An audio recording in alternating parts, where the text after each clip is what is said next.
jamaah. Yeay. Alhamdulillah buat jemaah yang baru bergabung. Kita hari ini membahas dalam tema anugerah terindah dari Allah. Nah, jadi gimana tadi Ustadz Syam? Jadi siapa-siapa aja sahabat yang sangat sabar menanti keturunan. Nanti biar insya Allah saya ceritakan ke teman saya Ustadz. Mohon penjelasannya Ustadz. Silahkan. Baik, bismillahirrahmanirrahim. Tabe guruku Ustadz Afif, Ustadz Maulana, Mas Rian, serta guru-guru kami yang dimuliakan Allah Subhanahu wa Ta'ala. Ada satu tempat ya yang sangat diberkahi oleh Allah Subhanahu wa Ta'ala, bahkan menjadi kiblat pertamanya kaum muslimin, yaitu Baitul Maqdis ya. Daerah Baitul Maqdis ini apapun yang diminta pada saat itu, di zaman itu, kalau dikaitkan dengan Baitul Maqdis itu selalu dikabulkan oleh Allah Subhanahu wa Ta'ala dengan segera. Contoh misalnya Ibunda Hanna sebelum mengandung itu sudah divonis mandul sebenarnya. Jadi Imran dan Hanna suami istri. Hanna dan Imran Ali Imran. Imran punya istri namanya Hanna. Inilah nanti yang melahirkan Maryam. Jadi subhanallah, Hanna mandul, Imran pun sudah lemah.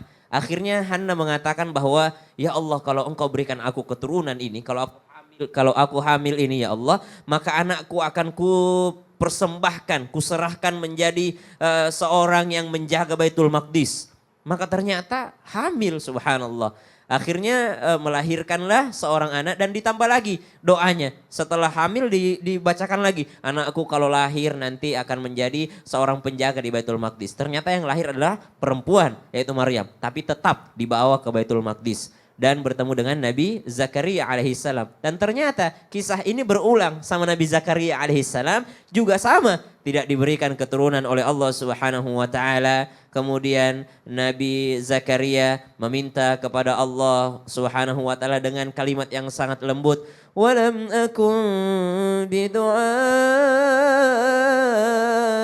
rabbi syaqiyya.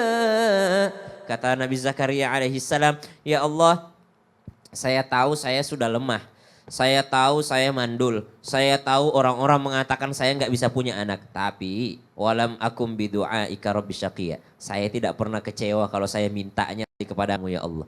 Kalau saya minta sama manusia, mungkin manusia tidak bisa memberikan apa yang saya inginkan.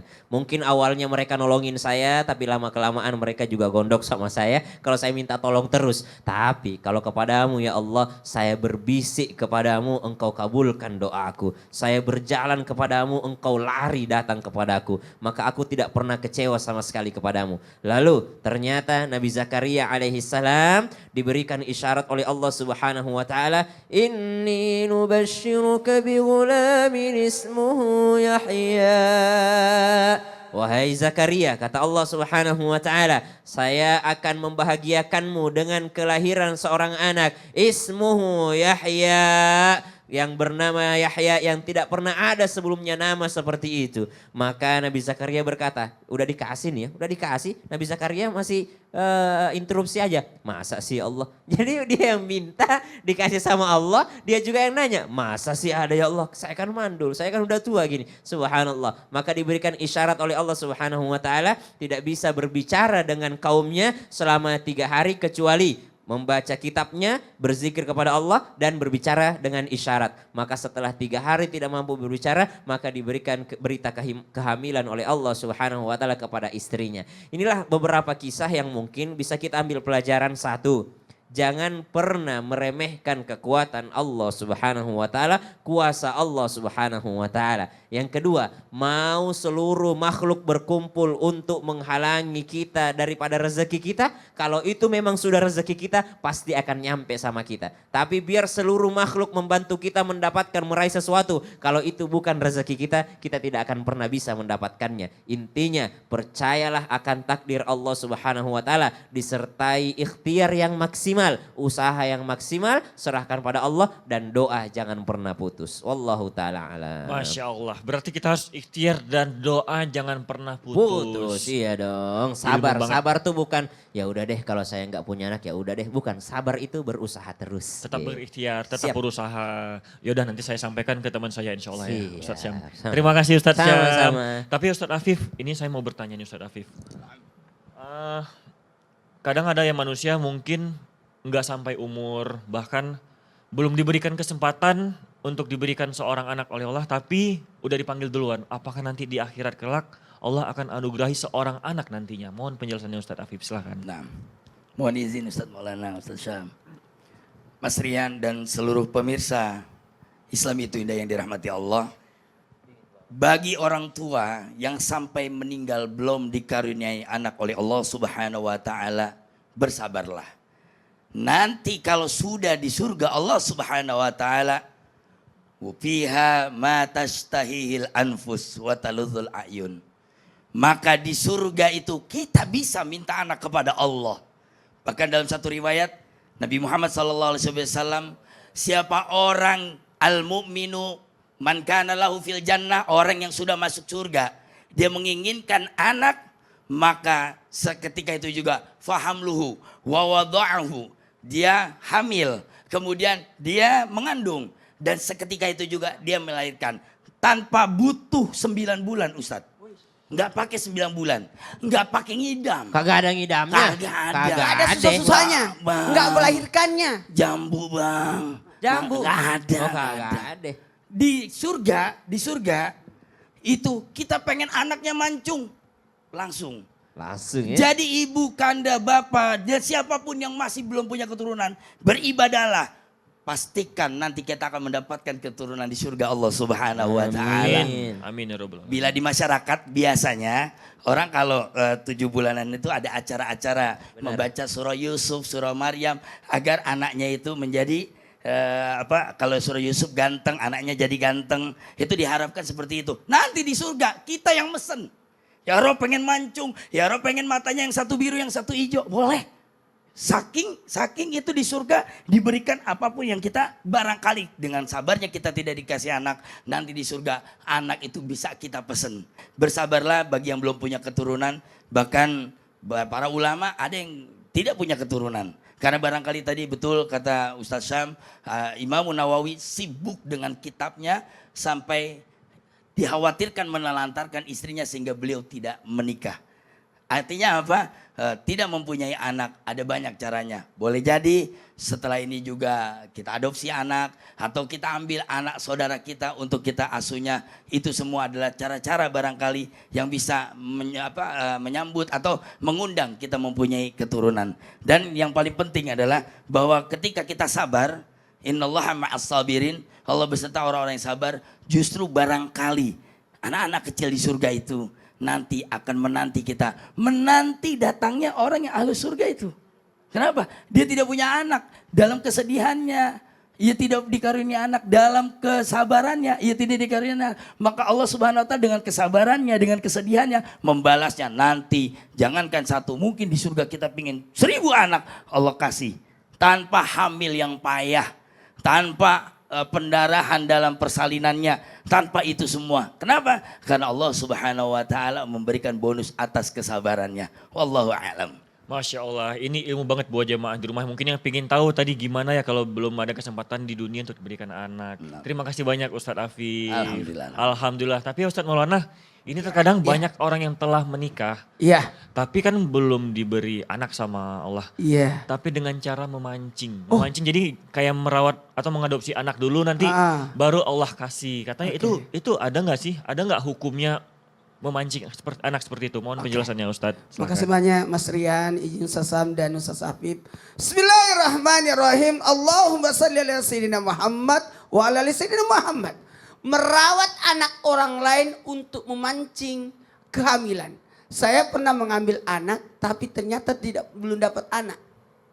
Dulu saya ambil anak, saya pelihara anak, tidak dapat anak saya karena belum menikah waktu itu. Ya gimana caranya Ustaz?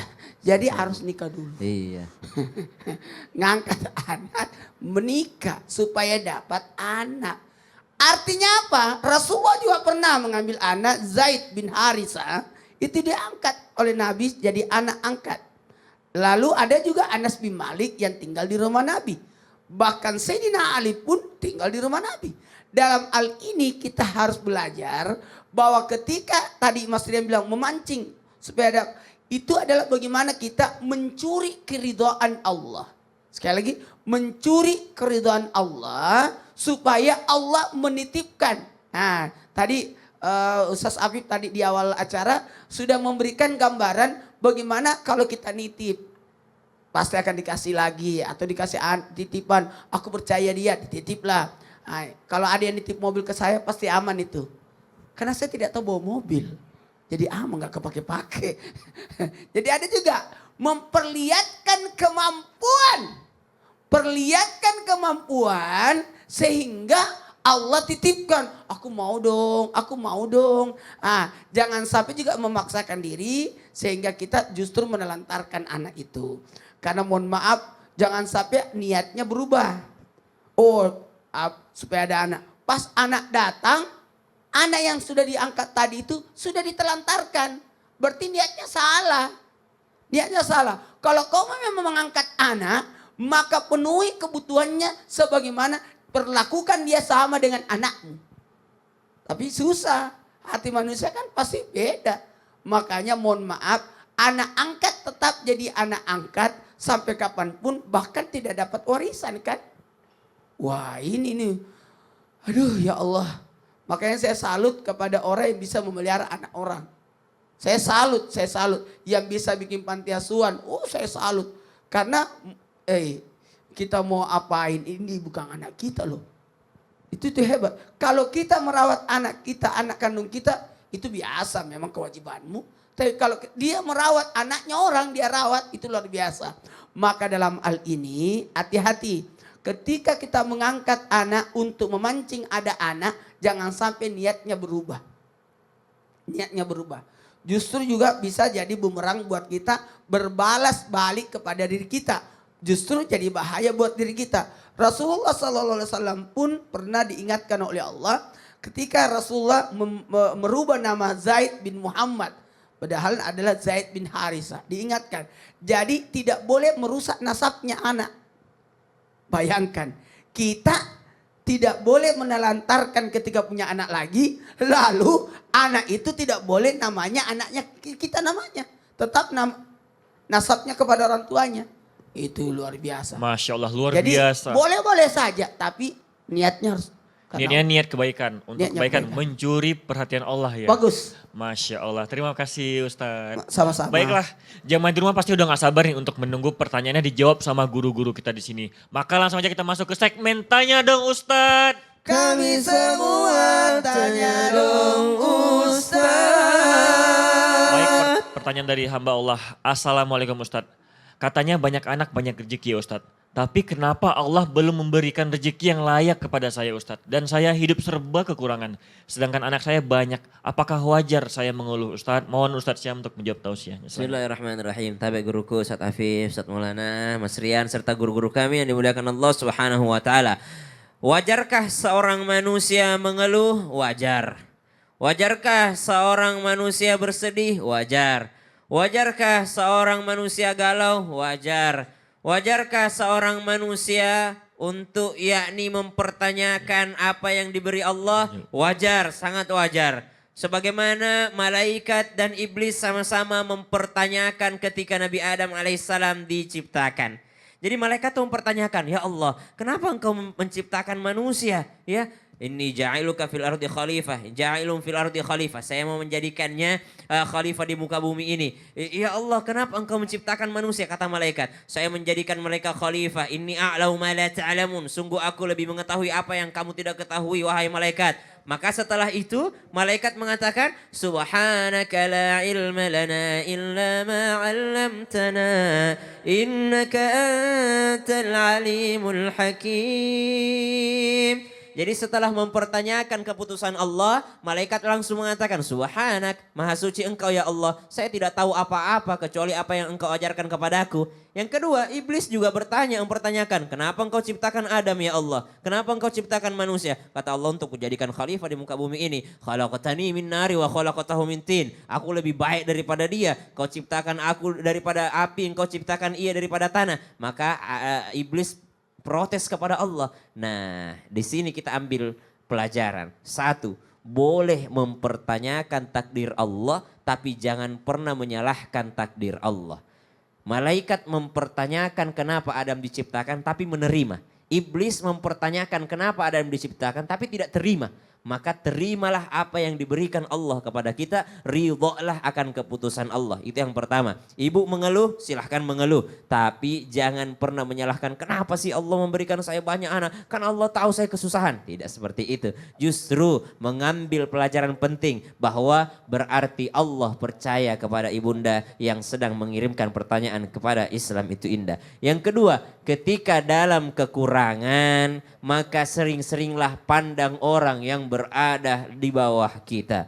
Jangan selalu membandingkan diri kita dengan orang yang berada ekonominya di atas kita. Justru kita lihat orang-orang yang berada di bawah kita. Alhamdulillah, ibu masih bisa ngirim pertanyaan ke Islam itu indah. Berarti satu, HP ibu canggih karena ada Instagramnya. Yang kedua, ibu punya kuota. Berarti kalau ibu mampu beli kuota, insya Allah ibu mampu juga beli susu. Ibu mampu juga beli makanan untuk anak-anak ibu. Ya, lihat orang yang sama sekali nggak bisa main sosial media karena nggak punya handphone. Lihat orang-orang yang mungkin sama sekali nggak makan dalam sehari-hari. Ibu masih ngirim pertanyaan ke Islam itu indah. Berarti punya handphone, punya kuota. Berarti insya Allah masih bisa beli makanan, masih bisa beli minuman. Dan itu semua rezeki dari Allah Subhanahu wa Ta'ala. Yang ketiga, ketika dalam kekurangan, baca doa, yakni yang diajarkan oleh baginda Nabi Sallallahu Alaihi Wasallam. Allahumma kfini bihalalika an haramik. Ya Allah, cukupkan aku dengan yang halal daripada yang haram. Wa agnini bifadlika amman siwak. Ya Allah, jadikan aku kaya dengan meminta darimu dan tidak meminta selain daripadamu. Wallahu ta'ala a'lam. Masya Allah.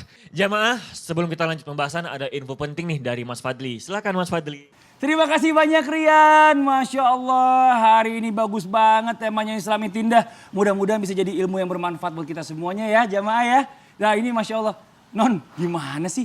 Ini ngapain kayak orang lagi kebingungan gitu? Aduh maaf ya Kak, iya nih aku tuh lagi bingung banget. Ya Allah cerita dong Non sama temen, emangnya bingung kenapa sih? Siapa tahu aku punya solusinya. Jadi gini, besok tuh kan aku ada pemotretan. Tapi aku gak pede sama gigi aku. Masya Allah. Jadi itu alasannya. Tenang Non. Kalau cuma itu sih insya Allah aku bisa tolongin kamu. Serius Kak? Apaan kasih tahu dong? Ini dia. Sasha, pasta gigi halal bersiwak. Selain harganya yang kantongable, Sasha ini sudah lengkap kandungannya. Karena pasta gigi Sasha ini mengandung serpian siwak asli, bahan alami yang disunahkan oleh Rasulullah Shallallahu Alaihi Wasallam. Serpian siwak ini berfungsi sebagai antibakterial alami yang dapat melawan bakteri penyebab plak dan gigi berlubang. Masya Allah, ini dia nih yang aku cari. Oh iya, Sasha ini sudah terjamin halal kan Kak? Insya Allah Non, terjamin aman dan halal dengan sertifikat halal dari MUI. Karena pasta gigi Sasha ini tidak mengandung alkohol dan bahan lainnya yang berasal dari hewan. Jadi sudah terjamin kehalalannya. Subhanallah, wah ternyata selain menjaga kebersihan mulut, bisa membawa kebaikan buat kita dan keluarga juga. Amin. Nah buat jamaah di rumah tunggu apa lagi? Yuk beralih ke pasta gigi Sasha. Sasha, pasta gigi halal bersiwak. Insya Allah sehat dan berkah. Alhamdulillah. Nah buat jamaah yang ada di rumah nih, jangan kemana-mana. Setelah ini kita akan lanjutkan lagi. Masih ada segmen Tanya Dong Ustadz. Dan juga masih lanjut membahas tentang tema anugerah terindah dari Allah. Jamaah, oh jamaah, alhamdulillah. Nah Non, bener kan? Aku punya solusinya. Iya makasih banyak ya Kak, aku tuh udah beneran bingung loh, gak pede banget. Tapi Masya Allah. Masya Allah ketemu tadi.